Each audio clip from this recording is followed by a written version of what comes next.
Boa noite. Boa noite. Vai leva o título cantando Elis Regina no AMB. Unidos do Peruche e Pérola Negra sobem para o grupo especial. Já a Mancha Verde e a Tom Maior são rebaixadas para o grupo de acesso. A Prefeitura da capital diz que cerca de 1,5 milhão de foliões seguiram blocos na cidade. Após críticas, Joaquim Barbosa diz ser um cidadão livre. Petistas afirmam que o ex-presidente do Supremo está de olho nas próximas eleições. Egito pede permissão à ONU para combater Estado Islâmico.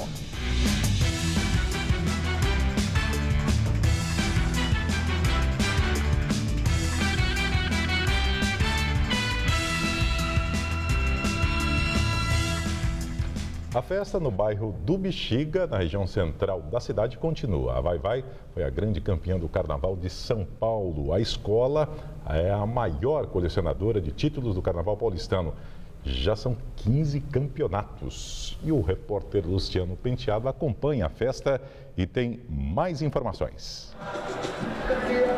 Laerte, os integrantes da Vai, principalmente a comunidade aqui do Bexiga, não se cansam realmente de comemorar este 15º título do Carnaval de São Paulo. A festa começou logo após o anúncio oficial da apuração, por volta das 6 horas da tarde, e as ruas aqui do entorno da quadra, no Bexiga, continuam tomadas. Olha, dá uma olhada só nesse mar de foliões e também de moradores, entusiastas da escola, enfim, as ruas estão tomadas, falta espaço para circular, mas está sobrando muita animação por aqui. A bateria já fez uma apresentação, neste momento eles estão se preparando para retomar uma outra apresentação aqui no palco montado aqui na rua, e a festa é muito grande. A Vai levou este ano para a avenida um enredo sobre a vida da cantora Elis Regina. O último título havia sido em 2011 e, coincidentemente, também com um enredo autoral e também musical. Na ocasião, foi sobre a vida do maestro João Carlos Martins. Bem, quem também está comemorando nesta noite são os integrantes das duas escolas que subiram para o grupo especial, a Unidos do Peruche e a Pérola Negra. Já a Mancha Verde e a Tom Maior caíram para o grupo de acesso no Carnaval do ano que vem. Bem, mas a noite é mesmo da preta e branca, da Bela Vista, do Bexiga, porque a festa aqui na vai longe, viu, Laerte? Voltamos ao estúdio. E a Vai foi fundada em 1930. A última vez que a agremiação ganhou, como disse o Luciano, foi em 2011.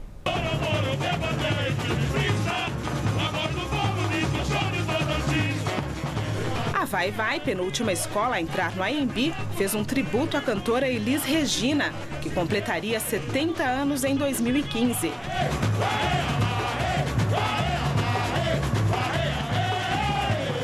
Celebrando seus 85 anos, a Vai empolgou o público, que cantou junto o samba enredo com trechos de músicas que marcaram época na voz de Elis.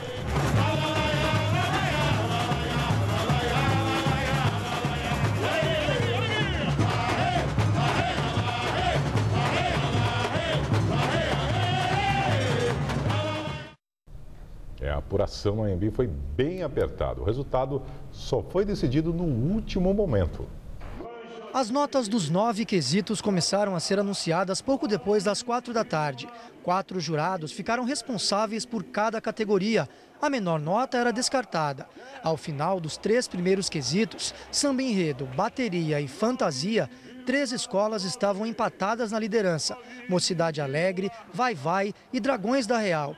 Mocidade e Vai seguiram empatadas até o último quesito, evolução.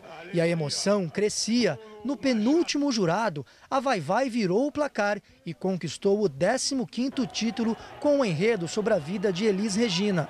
Esse é o 15º título da Vai. A taça conquistada agora mesmo já tem endereço certo. Vai direto para a quadra no Bexiga, na região central de São Paulo, onde a festa deve durar durante toda a madrugada. O povo foi determinante. A escola de samba Vai faz carnaval para o povo. E o povo deu resultado, a alegria deu resultado, Elis Regina deu resultado. Vamos embora para a comunidade. 2015, e esse é o título de número 15. Elis Regina, não é por acaso. Os números não mentem jamais. A Mocidade Alegre ficou em segundo, a Rosas de Ouro em terceiro, Águia de Ouro em quarto e Dragões da Real em quinto lugar. Tom Maior e Mancha Verde caíram para o grupo de acesso. Bom, cerca de 1,5 milhão de pessoas participaram no Carnaval de Rua de São Paulo. A informação foi dada pelo secretário de Turismo da cidade e também presidente da SP Turismo, Wilson Point. Point diz que fez um balanço positivo sobre o Carnaval de Rua. Segundo ele, os paulistanos deixaram de viajar para ficar na cidade. A visão do secretário foi um dos mais seguros dos últimos tempos. O secretário afirmou que uma das preocupações da gestão do prefeito Fernando Haddad é oferecer alternativas à Vila Madalena. Na avaliação de Point, o carnaval de rua do bairro Boêmio já sinalizou melhora quando comparado aos problemas registrados no bairro durante a Copa do Mundo em 2014. Na madrugada desta terça, a Polícia Militar usou bombas de gás para dispersar os foliões que permaneciam no bairro após o fim dos blocos. O secretário avaliou o caso como um fato isolado e evitou comentar a postura da PM. Segundo a SP Tours, o número de turistas nacionais cresceu 22% em relação ao ano passado. Já a presença de estrangeiros aumentou 73% em relação a 2014. O gasto médio dos turistas na cidade no Carnaval de Rua ficou em torno de R$ 319. No Rio de Janeiro, Portela, Beija-Flor e Unidos da Tijuca foram os destaques do segundo dia de desfiles na Marquês de Sapucaí. À noite, teve uma Águia Cristo Redentor gigante, que levou o público ao delírio e também teve polêmica. A África foi lembrada pela Imperatriz numa homenagem a Nelson Mandela e pela Beija-Flor, que mostrou a história de Guiné Equatorial. A escola de Nilópolis foi patrocinada pelo país africano, que é governado há muitos anos por uma ditadura sangrenta. A São Clemente, primeira a desfilar, fez uma homenagem ao carnavalesco Fernando Pamplona, que morreu em 2013. Ele era conhecido por seu trabalho no Salgueiro e pela renovação estética trazida aos desfiles. A escola apostou num desfile cheio de assombrações, caveiras e mitos do folclore acriano que fascinavam Pamplona. A comissão de frente teve componentes vestidos como pássaros, em referência ao Matinta Pereira, personagem do folclore brasileiro.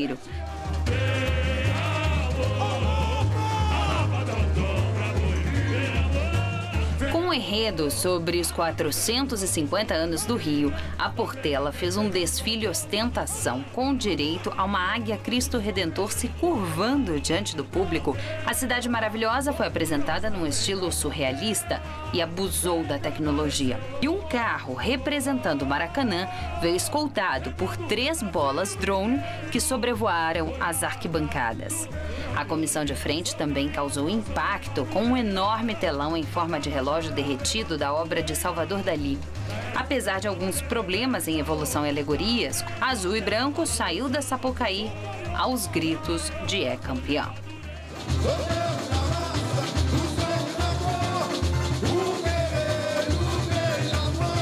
A escola de Nilópolis resgatou neste carnaval a exaltação da cultura e a alma africana com um enredo em homenagem à Guiné Equatorial. A Beija-Flor optou mais uma vez pelo luxo e tradição para esquecer o 7º lugar do ano passado e buscar as primeiras colocações. A escola procurou deixar o polêmico regime ditatorial que domina o país homenageado de lado e focou nas belezas de Guiné. O desfile foi poderoso, com alegorias e fantasias bem elaboradas. A comissão de frente veio com lanças e escudos. Os bailarinos, fantasiados de guerreiros, formavam uma árvore na avenida. O samba enredo foi embalado pela voz de Neguinho da Beija-Flor, que completa em 2015 40 anos de escola.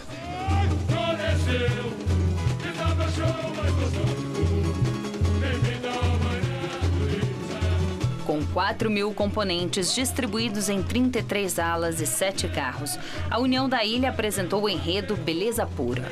A escola propôs uma discussão sobre a vaidade e o culto ao belo. De Cleópatra e Renascimento a selfies e malhação, em um desfile repleto de citações a histórias infantis e desenhos animados, com direito a personagens em versões plus size. A comissão de frente trouxe a atriz Cacau Protásio, fantasiada inspirada de Branca de Neve. As alas brincaram com os contos de fadas, teorias de filósofos, artes plásticas e moda. Um dos carros deixou um grande buraco na avenida, o que pode tirar pontos da escola.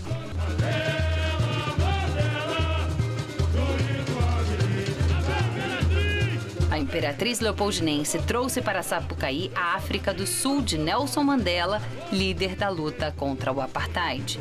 A escola apostou numa África pop, com fantasias e alegorias de cores fluorescentes, inspiradas na arte africana.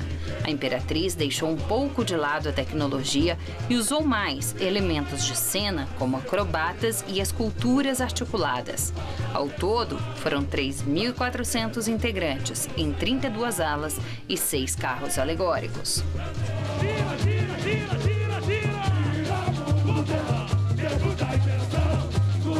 Atual campeã do Carnaval do Rio, a Unidos da Tijuca encerrou o desfile do Grupo Especial com uma viagem pelos símbolos, personagens e lendas da Suíça.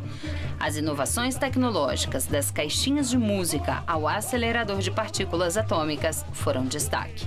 O carnavalesco Clóvis Bornai, filho de pai suíço e lendário campeão de fantasias de luxo do Carnaval Carioca, foi a figura escolhida para ser o elo entre o Brasil e o país patrocinador do desfile. A escola entrou com 4.000 componentes distribuídos em 33 alas e 7 carros. A chuva forte que caiu ontem à noite provocou alagamentos na zona leste de São Paulo. O temporal que começou no fim da tarde de ontem fez com que o rio Tietê transbordasse na altura do Jardim Romano. Há anos, o bairro sofre com sucessivos alagamentos. Nós temos um rio aqui que passa paralelo faz divisa São Paulo com Itaquá. A gente tem pedido várias vezes para que o prefeito venha limpar ou canalizar o rio. E hoje a gente vive numa situação dessa, a qual a chuva vem de Itaquá, aí cruza com o rio de Poá, que desce aqui na divisa do Itaim, e acaba inundando a vila que a gente mora. Nós vem sofrendo já a faixa de uns 15 a 16 anos. Desta vez, casas foram invadidas pela água e os moradores do bairro tiveram mais prejuízos. Alguns perderam móveis e eletrodomésticos danificados pela inundação. Toda vez quando chove, enche aqui a minha casa, toda vez perde meus móveis e eu não tenho o que fazer, tem que levantar. O estado de alerta na região foi decretado pelo Centro de Gerenciamento de Emergências às 11 horas da noite e continuou até a manhã de hoje. A cidade registrou pelo menos 22 pontos de alagamentos durante a madrugada. A Prefeitura diz que trabalha no apoio das famílias da região do Jardim Romano. Já sobre os alagamentos, o governo municipal disse que em 2011 construiu um dique no local. Segundo a Secretaria de Obras, a administração aguarda a assinatura do convênio para execução de obras de uma espécie de piscinão que evita a passagem da água. E com chuvas acima da média, sistema Cantareira e Alto Tietê já ultrapassam a precipitação esperada para o mês inteiro. Com isso, o nível dos mananciais que abastecem a região metropolitana continua subindo. De acordo com a medição da Sabesp, o nível do Cantareira aumentou meio ponto percentual em relação a ontem, passando de 7,8% para 8,3% da capacidade. Todos os outros sistemas que abastecem a Grande São Paulo também registraram aumento no nível dos reservatórios. Hoje, o Alto Tietê opera com 15,2% da capacidade e o Guarapiranga com 55,6%. Apesar das altas consecutivas, a situação ainda é crítica e o racionamento não está descartado pelo governo estadual. E vamos ver como fica a previsão para amanhã com Mariana Armentano.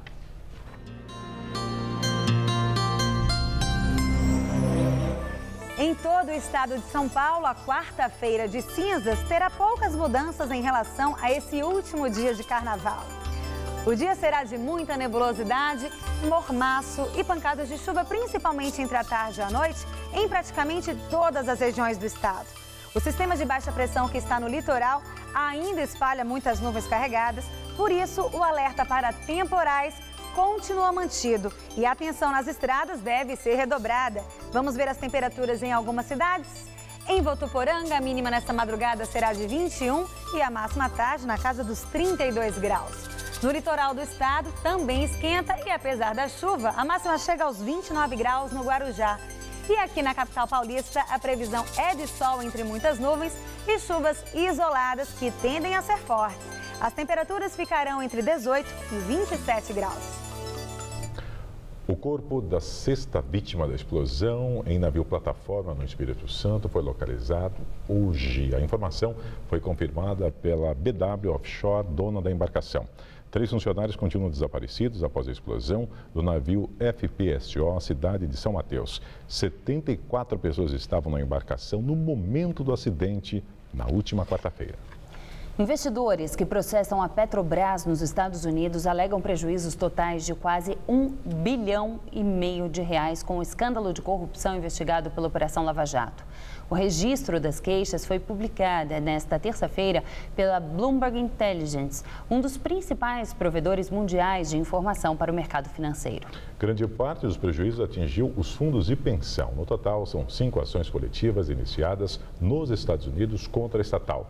Mas, como é praxe na justiça americana, todas serão reunidas em apenas um processo. A Corte de Nova York decidirá nesta sexta-feira qual investidor será o líder do processo. Joaquim Barbosa, ex-presidente do Supremo Tribunal Federal, reage às críticas que recebeu ao defender a demissão do ministro da Justiça, José Eduardo Cardoso, porque se encontrou com advogados de acusados no escândalo de corrupção na Petrobras. Pelo Twitter, como tem feito, Barbosa afirma que é um cidadão livre e que seus críticos fingem não saber disso. Cidadão livre, livre das amarras do cargo público, cidadão na plenitude dos seus direitos, pronto para opinar sobre as questões da polis. Prossegue Barbosa. Os que recorrem à política para solucionar questões relacionadas ao âmbito jurídico não buscam a justiça. Abre aspas. Buscam corrompê-la. É tão simples assim. Fecha aspas. A polêmica começou domingo, quando Barbosa defendeu a demissão do ministro da Justiça, José Eduardo Cardoso. Barbosa criticou encontros do ministro com advogados e empreiteiras investigadas na Operação Lava Jato. Segundo o jornal O Globo, o ministro esteve no início do mês com representante da empreiteira Odebrecht. O ministro confirmou os encontros, registrados em sua agenda pública, porém, alegou sigilo para não dar detalhes. O PT rebateu as críticas. O secretário de comunicação do partido, o deputado estadual eleito José Américo, chamou de lastimável o pedido de Barbosa e disse que o ex-presidente do Supremo quer voltar à cena política de olho nas próximas eleições. Para José Américo, a declaração de Barbosa é coerente com sua atuação no julgamento do mensalão petista, que foi duramente criticada pelo PT. No Congresso Nacional, a oposição promete apresentar pedidos de convocação de Cardoso. Os oposicionistas também querem que a Comissão de Ética Pública da Presidência da República investigue a conduta do ministro. Em nota, a Ordem dos Advogados do Brasil informa que o advogado possui o direito de ser recebido em audiência. Segundo a OAB, essa prerrogativa é essencial para o exercício do amplo direito de defesa e é inadmissível criminalizar o exercício da profissão. E agora vamos ao comentário de política com José Neumann e Pinto. Me acompanhe, né? Primeiro, o Globo descobriu que o ministro da Justiça andou recebendo um advogado da Odebrecht, que está entrando lá no rolo lá do Lava Jato. Depois, a Folha de São Paulo foi mais fundo e descobriu que a Sua Excelência tem 80 dias sumidos dos 217 em que trabalhou desde 17 de março do ano passado, quando começou a Operação Lava Jato. Nesses dias é que estariam as reuniões dele com 3 advogados de empreiteira. E a revista Veja descobriu que ele esteve com Sérgio Renault. Aí perguntou, o senhor esteve com Sérgio Renault? Ele disse, não. Aí o repórter disse, terça-feira no almoço. Ah, bem, não foi bem assim, foi na antessala. Quer dizer, uma desculpa amarela, que minha avó dizia que desculpa de cego é feira ruim e saco furado. E no meio da entrevista, ele usa esse argumento aí da OAB, que ele tem que receber os advogados que vão lá se queixar da Polícia Federal que ele chefia. Joaquim Barbosa responde isso muito bem. Advogado se queixa juiz. Ira político só por um motivo, é para corromper. Então, o Joaquim Barbosa, esse que eu citei agora, que foi presidente do Supremo, que foi relator do Mensalão, colocou no seu Twitter que os brasileiros honestos querem a demissão do ministro da Agenda Secreta. Ah, mas aí você viu aí o Zé Américo, secretário de Comunicação do PT, dizer que ele está em campanha. E se estiver? Alguém aí sabe algum impedimento do Joaquim Barbosa exercer o seu direito de votar e ser votado? Aí ele diz que não, isso explica o comportamento dele no Mensalão. Os ídolos, heróis do PT, que foram condenados por corrupção, formação de quadrilha e outros crimes, foram condenados por 11 juízes, às vezes 10. Joaquim é só um deles. E, por fim, Marco Aurélio Carvalho, o assessor jurídico do PT, disse que o Joaquim Barbosa está pedindo para advogar porque não se deu bem na passagem dele pelo Supremo. Quem é Mário Carvalho para falar de um cara que tem um currículo? O currículo dele não amarra nem o sapato esquerdo do Joaquim Barbosa. Agora, por falar nisso, adeu a essa, hein? Até quinta. Eu volto direto ao assunto. A seguir, Egito pede permissão à ONU para combater Estado Islâmico. Na Ucrânia, apesar do cessar-fogo, ataques continuam no leste do país. Se você quer estudar jornalismo, relações públicas, publicidade e propaganda ou rádio, TV e internet, a Faculdade Casper Libero é o seu lugar. Quer conhecer? Eu te levo! Aqui a gente aprende na sala de aula e também em laboratórios de rádio, fotografia, edição de imagens e estúdios de TV. Você também pode colaborar em revistas, sites, programas de TV e rádio laboratoriais. E tem oportunidade de estágio dentro da Fundação Casper Libero. São mais de 60 anos de tradição numa localização incrível. Faculdade Casper Libero, formando os melhores profissionais da comunicação. Quer saber mais? Acesse nosso site. O carnaval está aí. É hora de testar, de brincar, de experimentar. Mas com muita responsabilidade. Faça o teste HIV e vai pro carnaval se conhecendo melhor. Partiu teste! Para se prevenir contra o HIV, o vírus da AIDS, use camisinha e faça o teste. Se der positivo, comece já o tratamento. Se conhecendo melhor, você vai seguir em frente testando o melhor da vida. Ministério da Saúde, Governo Federal. No Todo Seu de hoje, José Armando Vanucci fala sobre o carnaval retratado nas novelas. Tem ainda conselheiro sentimental para você que ganhou uma nova paixão no carnaval ou para você que já ama há muito tempo. E tem um musical em homenagem à cidade de São Paulo. E na rua direita eu voltarei pra lhe ver. Tô aqui te esperando, vem. Todo Seu, hoje, 10h30 da noite.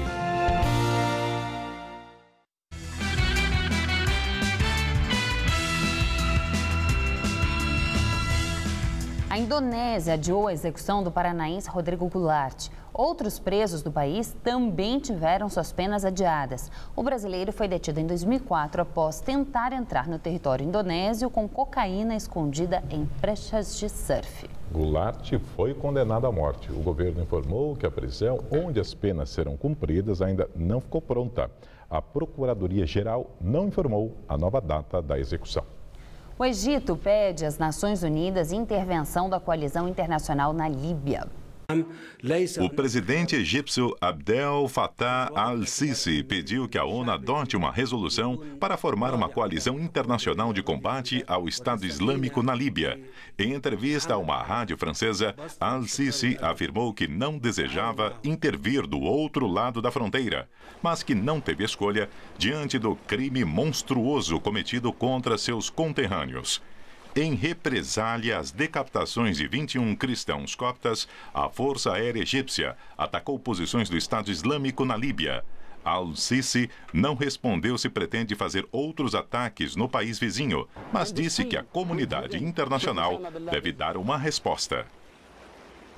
Na Dinamarca, alerta após o duplo atentado terrorista. O clima de medo cresceu depois que um embrulho suspeito foi encontrado no mesmo café atacado sábado. Na véspera, o atirador teria jurado fidelidade ao Estado Islâmico. A polícia isolou a área ao redor do café na capital Copenhague. O esquadrão antibombas constatou que o pacote era inofensivo. A frente da sinagoga também recebe um memorial. 2 pessoas morreram no duplo atentado de sábado. O atirador Omar El-Hussein tinha 22 anos, era dinamarquês, filho de palestinos e conhecido da polícia devido a vários crimes. Na véspera dos ataques, um perfil no Facebook com o nome dele trazia uma publicação jurando fidelidade ao Estado Islâmico. A página não existe mais. Segundo a rede de TV CNN, um amigo de El-Hussein disse que o perfil parecia ser mesmo do atirador. Tragédia no Carnaval do Haiti.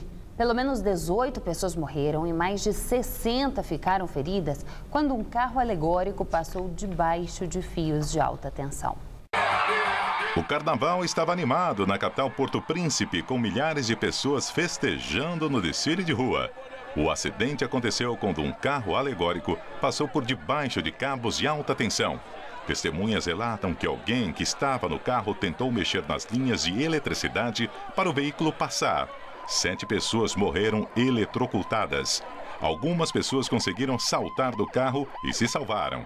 O acidente provocou pânico e correria. 11 pessoas teriam morrido pisoteadas.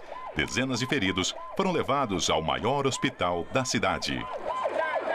Na Ucrânia, em meio ao cessar-fogo que começou no domingo, os combates prosseguem no leste do país. Separatistas pró-Moscou afirmam que dominaram a cidade estratégica. A trégua reduziu o confronto em várias regiões, mas a artilharia é constante em Debaltsev, uma área estratégica porque fica entre Donetsk e Lugansk, cidades dominadas pelos separatistas.